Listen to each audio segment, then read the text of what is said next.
আজকে আমি একটা স্পেশাল মশলা দিয়ে মাছ রান্না করে দেখাবো। আধুনিকতার ছোঁয়ায় আমরা বাটাবাটি তো ভুলেই গিয়েছি, শুধু গুঁড়ো মশলা দিয়ে রান্না করি। তো ভাবলাম আজকে একটু সেই প্রাচীন যুগে চলে যাই, সেই পদ্ধতিতেই রান্না করি।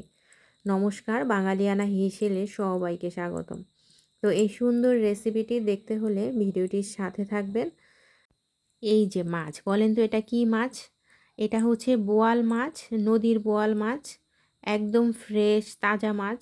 আর তাজা তাজা মাছের স্বাদই আলাদা, যেইভাবেই রান্না করুক না কেন তাজা মাছগুলো কিন্তু এর স্বাদটা অন্যরকম লাগে। আর ফ্রিজে রেখে দিলে সেটার স্বাদ আবার একটু আলাদা হয়ে যায়।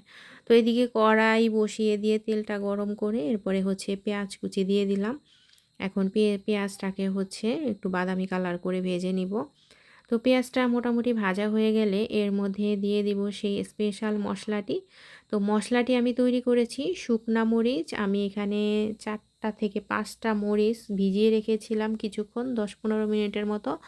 এরপরে মরিচের সাথে কিছুটা রসুন আর হচ্ছে কিছুটা জিরা, সাদা জিরা একসাথে বেটে নিয়েছি।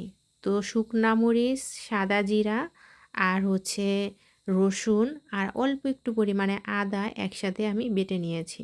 তো মশলাটা দিয়ে কিছুক্ষণ কষিয়ে নেওয়ার পরে যাতে পুড়ে না যায় তার জন্য অল্প একটু পরিমাণে জল দিয়ে দিলাম। এখন এই যে মশলাটাকে আবারও কষিয়ে নিব, দিয়ে দিচ্ছি হলুদের গুঁড়া। দেখেন হলুদ না দিতেই কালারটা কতটা সুন্দর চলে আসছে। তো পরিমাণ মতো হলুদ আর লবণ দিয়ে দিলাম, আর মরিচের গুঁড়া অ্যাড করলাম না যেহেতু আমি শুকনা মরিচ বাটা দিয়েছি। তো এখন সবগুলো মশলাকে আমি ভালো করে কষিয়ে নিব। আর মশলা যত কষানো হবে মাছের স্বাদও তত বেড়ে যাবে। তো মশলাটা থেকে জলটা টেনে গিয়ে যখন তেল বের হয়ে আসবে তখন এর মধ্যে আমি এই যে ধুয়ে রাখা মাছগুলোকে দিয়ে দিচ্ছি। আর বোয়াল মাছ কিন্তু অনেক লোড থাকে, অনেকক্ষণ করে ধুতে হয়।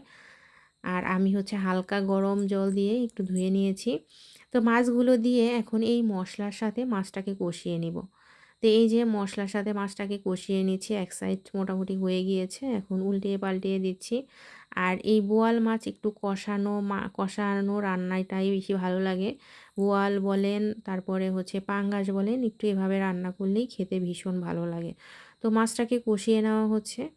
তো কিছুক্ষণ কষানো হয়ে গেলে এর মধ্যে যখন মশলাটা লেগে লেগে আসবে তখন আমি এর মধ্যে হচ্ছে একটু নেড়ে চেড়ে এর সাথে কিছুটা যতটুকু ঝোল রাখবো সেই অনুযায়ী অল্প পরিমাণে একটু জল দিয়ে দিব। দেখেন মাছটা কিন্তু আমার কষাতে কষাতেই সিদ্ধ হয়ে গিয়েছে, এখন জাস্ট একটু জল দিয়ে দিলাম অল্প পরিমাণে। আপনারা যতটুকু ঝোল খান সেই অনুযায়ী জলটা দিয়ে দিবেন। এই যে টেনে গিয়ে যাচ্ছে। তো এখন আর এখানে কোনো মশলাটাই অ্যাড করব না। এই যে যখন ঝোলটা একদম টেনে যাবে তখনই হচ্ছে নামিয়ে ফেলবো। এই যে আমার মজাদার মাছ রান্না শেষ।